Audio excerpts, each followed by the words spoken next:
Hi. Welcome back to Mr. Movie Recaps. Today I will show you a crime, drama, mystery film from 2017, titled Other Life. Spoilers ahead. Watch out and take care. Music like a heartbeat can be heard, along with a close-up image of a woman's blue eye. Blackness creeps inwards towards the center, then disappears. A kaleidoscopic blue and green image settles into that of a bridge on the ocean. Ren Amari and Jared Amari sit on the beach in black wetsuits. Ren asks Jared if he wants to go back into the water. He declines and asks if she is going to stay there forever, but gives in after Ren tempts him with the goggles and flippers. They both swim through the clear water.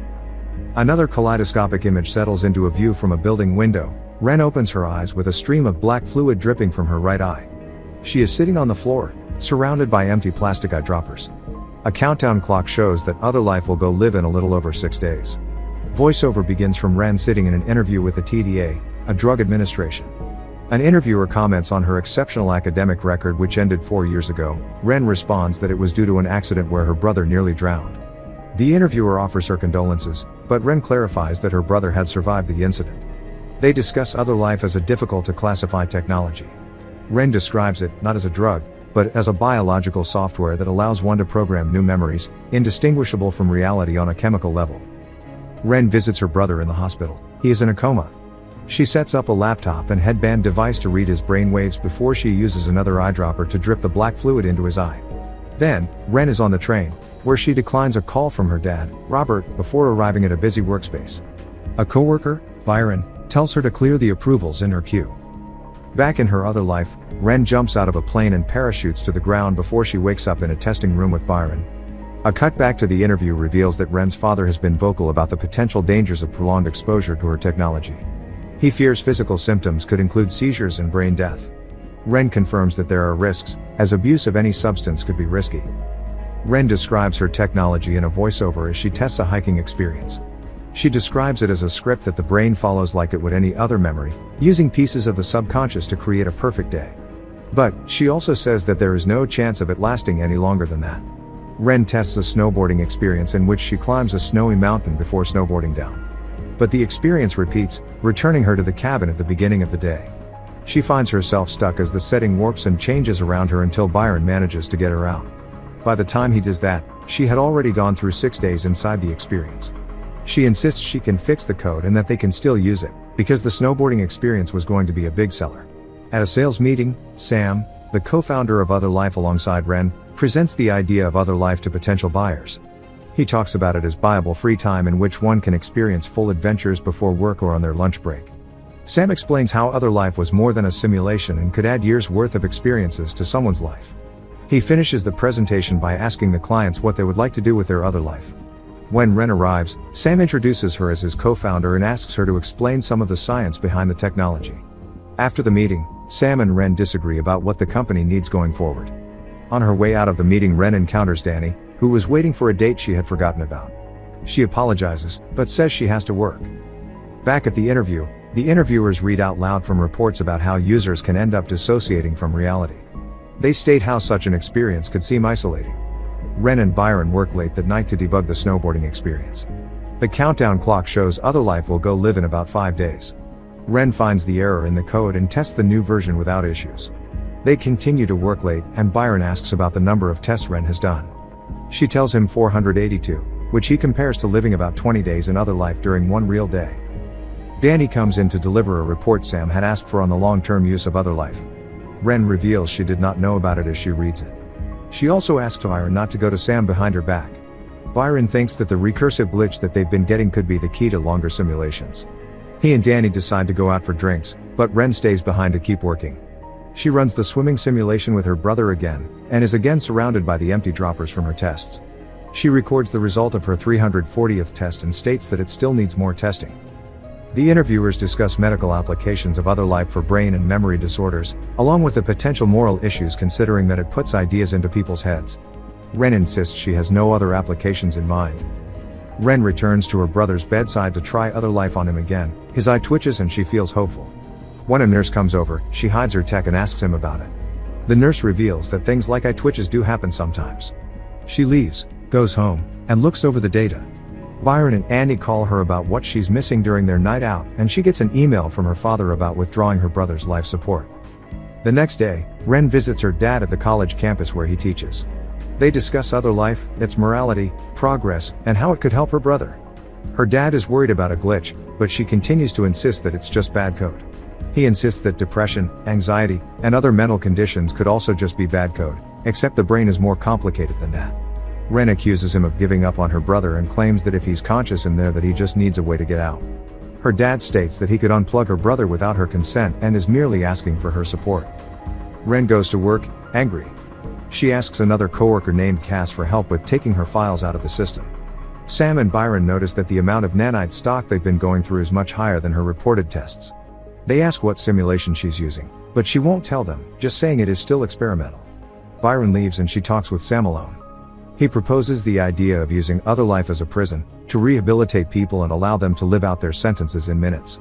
But, Ren refuses and Sam gets angry, shouting at her to get back to work on the actual product. She leaves and runs into Danny outside. He tries to find out what's wrong but she doesn't want to talk about it. Instead, they both leave and they make love. Afterward, Ren shows Danny the snowboarding experience. They talk about how everything, including memory, is a chemical. Danny talks about how he did not expect the experience to feel so real. Then, as Ren checks her phone, Danny grabs another dropper from her purse and tries it, thinking that it was another of the same snowboarding experience. Instead, he gets one of Ren's experimental ones where she swims with her brother. He starts having seizures and won't wake up, so Ren calls an ambulance. The countdown clock is a little under 5 days from release. Ren and Sam talk with legal counsel. She corrects them when they call other life a drug and explains that it is actually a software. Sam decides to talk to Ren alone and questions her about the experience that killed Danny. Every other experience had been tested and approved repeatedly, but only Ren had tested that one. In a cut to the interview, the interviewer asks Ren what her ambition for the technology is, but she doesn't answer. In order to handle the situation without sending Ren to jail, Sam arranges for a deal where rather than having charges pressed against them, Ren would agree to be a trial patient to a 1-year confinement in other life. Sam pressures her to do it, to keep the company alive, but she doesn't want to. She realizes that Sam had still been planning to use the confinement application of the tech behind her back. Sam insists that a minute of her life is better than the alternative considering she killed someone with an untested sample. She agrees. Ren, Sam, Byron, and several officials go to the testing room. The 365-day trial is much longer than the usual 24-hour simulation, so Ren nervously questions Byron to make sure that everything has been checked over. Once Byron puts her under, she finds herself in a small room where one wall is a screen with the large numbers 001. She can hear the electronic buzzing from the digital number. The room has a sleeping mat, a toilet, a tablet and pen, and a hatch for food, water, and toiletries. She exercises, eats, and keeps notes on her tablet about how to improve the space, only to remember that no one else would be able to read those notes. When the cell resets for the day, the light turns red and the number changes to show 002. She remembers Danny seizing and bangs her head on the wall. Ren hums and reaches her fingers between the grate on the floor to distract herself on the 3rd day. On the 5th day she remembers swimming with her brother, and she remembers losing him and seeing him wash up on the beach.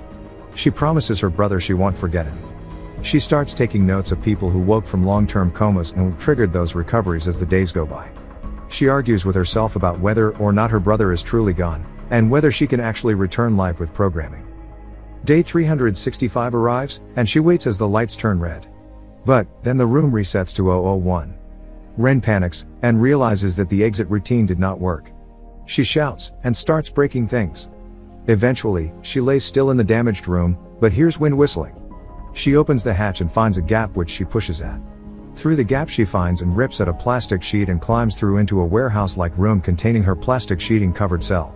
She finds stores of the food and water she'd been consuming, a monitor room, and a guard's desk. The guard returns to his desk and sees her, so she grabs the keys and a coat to run from him, stealing a truck to get away. Ren ends up walking along a busy road, finding ads for other life and seeing people everywhere. Ren calls the hospital to ask about her brother, and returns to her workplace to find it empty. She buys some new clothes, and sees a magazine cover with Sam's face. She goes to the police and they find that there was a missing persons report filed for her, but that she was also listed as having residency in Italy for the past year. She tries to tell them about what happened with other life, including the fact that she was the co-founder. But, the police don't find any evidence of any charges filed against her. When they go to check out the cell they find nothing but remnants. She checks her apartment, but someone else has been living there for the past year and the attendant at the front desk won't let her check for her stuff. Meanwhile, Sam arrives, promising that he had come as soon as he'd heard and wanted to get her somewhere safe. The attendant at the front desk does not let Sam into the building and Ren tries to avoid him. She eventually manages to sneak out without Sam seeing her. Ren goes to find Cass for help, who lets her in and gives her something to eat. Cass reveals that the other workers thought that Ren had cashed out and left to go to Italy without saying goodbye. Ren also finds out that Danny didn't die, and sees him again. Ren, Cass, and Danny gather at a restaurant where Danny talks about his experience in the swimming simulation, where he felt like he was drowning. He woke up in the hospital, but was fine after a week of testing. The launch of Other Life also went well, confinement being a backbone of the company with proposals for some sentences to last decades or even centuries. Ren decides that she wants to get to the bottom of what happened. Danny tries to encourage her to run or tell the media.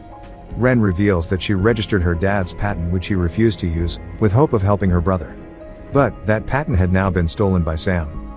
Using Cass's ID badge, Ren and Danny sneak into the Other Life building to look for Ren's data. They find Byron's office and Danny holds him back so Ren can use his terminal. She finds her hard drive and takes it back but Byron manages to alert the authorities so Ren punches him and they both leave. Danny and Ren manage to escape, but Cass is captured by the authorities. Ren explains that they will need an Other Life printer while they drive away, but since the Other Life building has most of them, they leave the city to get to the one at Robert's house. When they arrive they find the house empty so Ren gets to work. She wakes up the next morning at the desk, and she and Danny take a moment to take in the location as they have breakfast. Ren apologizes to him, he forgives her and they make love. The image of her eye from the beginning of the movie appears, and she wakes to the sound of her dad coming home. Ren goes to talk to him and tells her dad about how Sam stole her work. She also realizes that her dad was the one who filed the missing persons report. Returning to the printer, Ren explains her swimming simulation. She says that when Danny took it, it gave him the experience of being underwater and he drowned, subconsciously choosing that option for how the simulation would go. Ren's intent when designing the experience was to create multiple branches to give Jared a choice, and an option where he could get out alive and thus wake up. Her version of Other Life was one with the option to rewrite memories, which was dangerous and drug-like. She also expressed worry that the company would eventually refine it to that same point. Robert says he'll call the TDA to raise a safety challenge, which will tie Sam up for a while in a review and give them time to finish it. But, Ren prints the experience and insists that it will work when her dad asks if she had already finished it. She goes to the hospital to give it to her brother. After a few moments, he wakes up and Ren is happy, but then he begins to seize uncontrollably. Ren hesitates, crying, then finally pulls the plug. She stays by his side at the hospital into the night until Sam approaches her. He describes seeing how Jared had made a decision to live in a dream world rather than wake up. Ren starts seeing flashes of the testing room, of people shouting and confused, and of Byron telling her to wake up. The hospital disappears and she returns to the beach yet again, alone, and realizes that she's still in her other life. She walks into the water and lets the waves crash over her. The water shifts to kaleidoscope imagery with distorted voices, eventually turning red. Ren wakes up in the testing room, and punches Sam before trying to destroy the recording. She eventually calms down and sits with T as she thinks about her brother, and her interactions with her dad and Danny while in the experience. She answers the ambition question in the interview that she wants to give people a special chance at a kind of life they might not know otherwise. The interviewers approve the programming for public consumption. Sam and Ren talk where she apologizes for punching him and tells him she wants to withdraw from the company to focus on research and development. She would leave the company with Sam but would keep the patent. This angers Sam, and he throws something from his desk once she leaves. Ren attends Danny's funeral where he is cremated, and talks to her dad about Sam. She asks him to come with her to the hospital. Before Ren can get to the hospital, she receives a call from Sam. He tells her that she needs to see something in person, so she goes back to the office and is greeted by things being put away. She finds Sam and Byron reviewing her experience.